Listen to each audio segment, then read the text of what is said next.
Assalamualaikum warahmatullahi wabarakatuh. Innal hamdalillah nahmaduhu wa nasta'inuhu wa nastaghfiruh wa na'udzu billahi min shururi anfusina wa min sayyiati a'malina. May yahdihillahu fala mudhillalah wa may yudlil fala hadiyalah. Asyhadu an la ilaha illallah wa asyhadu anna Muhammadar Rasulullah. Allahumma salli ala Muhammad wa ala ali Muhammad. Qala Allah Ta'ala fi kitabihil karim. A'udzu billahi minasyaitonir rajim. Innad dina 'indallahil Islam. Wa makhtalafal ladzina utul kitaba illa min ba'di ma ja'ahumul 'ilmu baghyan bainahum. Wa may yakfur bi ayatillahi fa innallaha sari'ul hisab. Anak-anakku yang dirahmati Allah, terima kasih Bu Nurul sudah diberi kesempatan untuk bersama-sama kalian untuk mengantarkan pengenalan tentang materi Al-Islam. Semoga apa yang kita pelajari hari ini nanti bisa mendapatkan barokah dan menjadi ilmu yang manfaat di dunia wal akhirah.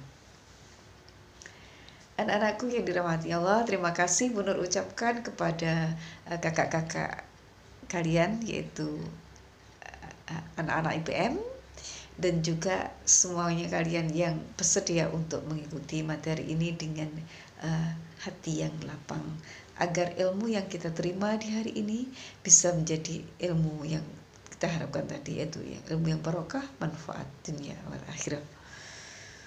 Anak-anakku yang dirahmati Allah, tadi sudah saya awali dengan muqaddimah yang di sana terdapat surat Ali Imran ayat 19. Islam adalah agama yang mengajarkan tentang kedamaian. Nah, Islam ini maka berasal dari kata al-istislam, yaitu tunduk, patuh, atau berserah diri.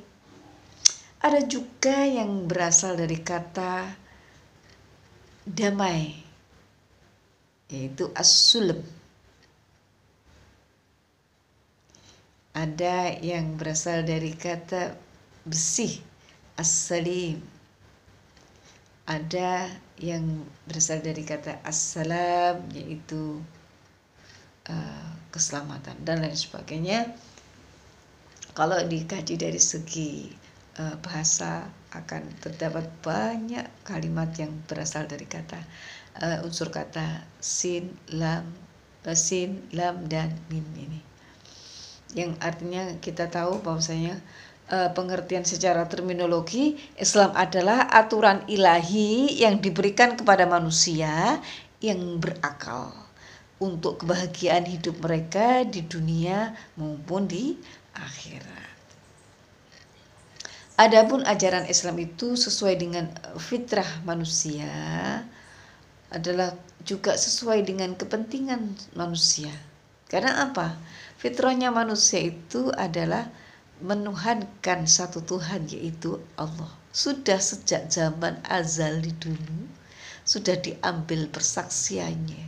Ketika di zaman Ruh dulu sudah diambil persaksiannya, bahwasanya dia bersaksi tidak ada Tuhan selain Allah. Dan kemudian ketika terlahir dari bumi, maka dia akan mencarinya. Dan ada yang menemukannya, betul seperti kalian sudah berada di dalam agama Islam, tanpa mencari sudah ada di dalamnya. Tinggal bagaimana mengislamkan diri dengan sepenuhnya. Kan dikatakan oleh Allah dalam Al-Quran, udkhulu fis-silmi kafah, masuklah kepada Islam dengan sempurna. Nggak peduli itu keturunan atau apa saja. Nah, kemudian agama Islam itu adalah juga sesuai dengan kepentingan seluruh manusia. Jadi manusia itu butuh diberi petunjuk dalam kehidupannya. Kalau kita kan dalam segala kehidupan itu harus ada panduannya. juklisnya, petunjuk juklak, petunjuk pelaksanaannya. Karena itu Allah memberikan tuntunan bagaimana kita menjalani kehidupan ini agar selamat di dunia dan di akhirat. Nah, kemudian untuk meningkatkan kualitas hidup manusia tidak hanya berhenti di situ karena dia diberi bekal nafsu yang selalu ingin meningkatkan hidupnya lebih baik. Siapa yang tidak ingin, ya kan? Kemudian kita di sana ada kadang Islam dikatakan dengan sulam, yaitu naik tangga yang akan menuju kepada kesempurnaan sebagai manusia yang kafah tadi. Jadi secara istilah itu ada yang mengatakan Islam itu ialah berserah diri kepada Allah dengan maha esakanya dalam beribadah, dengan melakukan ketaatan dan menjauhkan diri dari syirik. Ada banyak firman Allah dalam Al-Quran yang berkaitan dengan itu. Mari kita pahami bahwasanya Islam itu seperti sebuah bangunan yang akan roboh bila salah satu unsur dari bangunan ini tidak terpenuhi. Bunyal Islamu ala khamsin, Islam itu dibangun atas 5 perkara. Yang pertama adalah syahadatu an la ilaha illallah wa anna Muhammad Rasulullah. Menyatakan, ya, kita menyatakan ini sebagai perilaku kita, menyatakan amal lidah kita beramal, ngomongnya apa gimana? Bahwa tidak ada Tuhan selain Allah, dan bersaksi bahwa Nabi Muhammad itu sebagai utusan Allah. Kemudian wa iqamis shalah, mendirikan shalah, wa itaiz zakat, dan melaksanakan zakat, wa hajjul bait, dan melaksanakan haji, wa shaumu Ramadan, dan puasa Ramadan. Kita lanjutkan anak-anakku yang dirahmati Allah. Pada kesempatan kali ini tadi disebutkan bahwasanya 5 rukun Islam itu kesemuanya itu adalah satu sama lain saling terkait, mulai dari syahadat, ya kan, itu sampai dengan pergi haji ke Baitullah. Itu semuanya satu paket, istilahnya semuanya harusnya betul-betul secara bertahap itu dilakukan, betul-betul sampai menuju kepada kesempurnaan pelaksanaan, sehingga sempurnalah iman seorang muslim. Muslim dikatakan sempurna imannya ketika rukun Islam ini dilaksanakan dengan sebaik-baiknya, ditegakkan dengan sebaik-baiknya di dalam kehidupannya. Ditambah dengan akhlak-akhlak Islam yang lain yang diterangkan dalam Al-Quran. Islam itu mudah kok, tidak sulit.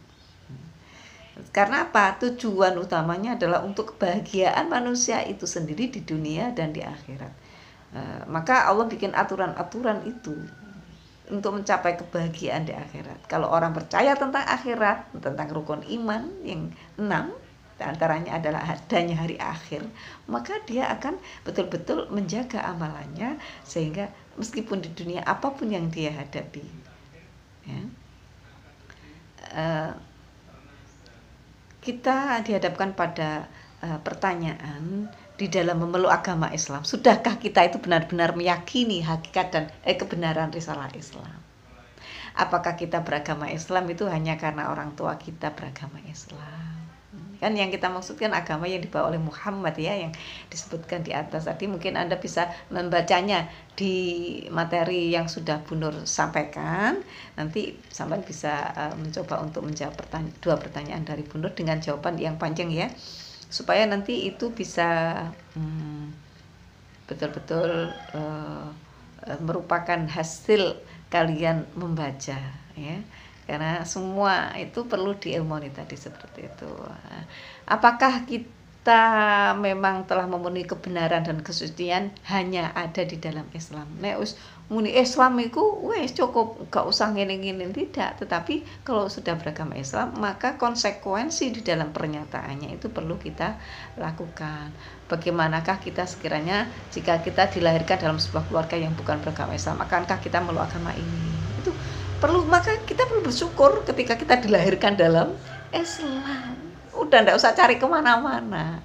Nah, itulah supaya materi ini bisa meyakinkan kita kepada kekokohan iman kita agar tidak mudah tergoyah karena ancaman keimanan kaum muslimin di zaman sekarang ini semakin berat dan bertubi-tubi, diantaranya menghadapi pandemi corona yang luar biasa ini butuh menyatukan bagaimana kita menghadapi sebagai sebuah golongan yang dipimpin oleh pimpinan, oleh negara, dan kemudian bagi kita bisa menjalankan ajaran agama kita dengan baik. Itu perlu dipadukan sedemikian rupa karena agama itu tidak mempersulit, tidak menyulitkan hambanya, tetapi bagaimana kita tetap menjalankan ajaran agama dalam keadaan sulit. Itu kalimat itu yang penting.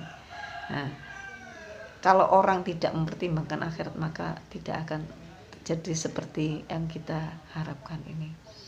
Oleh karena itu maka kita perlu memahami Islam itu, pertama Islam itu kadang ya pedoman yang sempurna menyeluruh. Itu perlu kita sadarkan pada diri kita, karena Allah pun pernah berfirman yang artinya telah kami turunkan kepadamu Al-Quran untuk menjelaskan segala sesuatu dan sebagai petunjuk, rahmat maupun kabar gembira bagi orang yang berserah diri. Islam itu adalah sebagai rahmatan lil alamin. Perlu kita sadari, rahmat bagi alam semesta semuanya, tidak hanya bagi orang yang memeluk agama Islam. Makanya ketika Islam itu ada, dipeluk oleh orang, dijunjung oleh umat-umatnya, maka yang merasakan itu seluruh umat manusia. Yang tidak percaya pun menjadi merasakan kedamaiannya Islam itu, iya kan?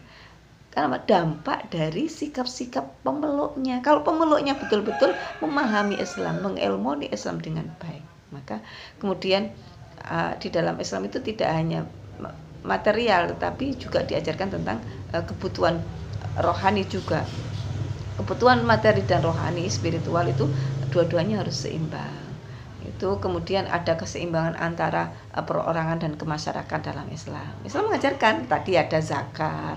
Itu secara kecil aja ada ajaran zakat, ada ajaran ibadah haji. Ya, ibadah haji ada makna-makna sosial, menahan diri ketika bersama orang yang banyak seperti itu, marah, tidak boleh saling memaki, ngomong kotor dan lain sebagainya.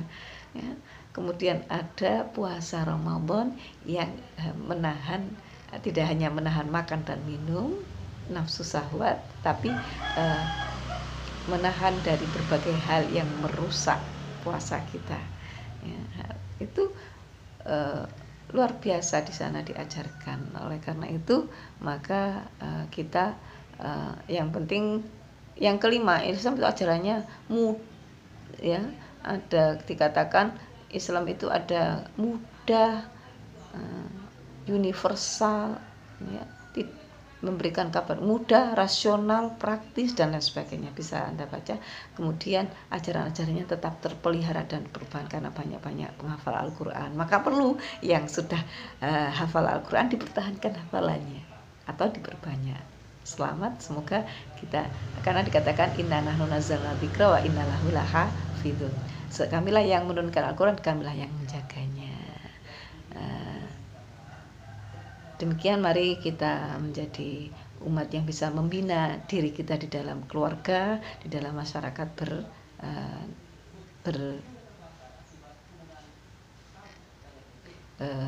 bersekolah, di masyarakat sekolah. Selamat datang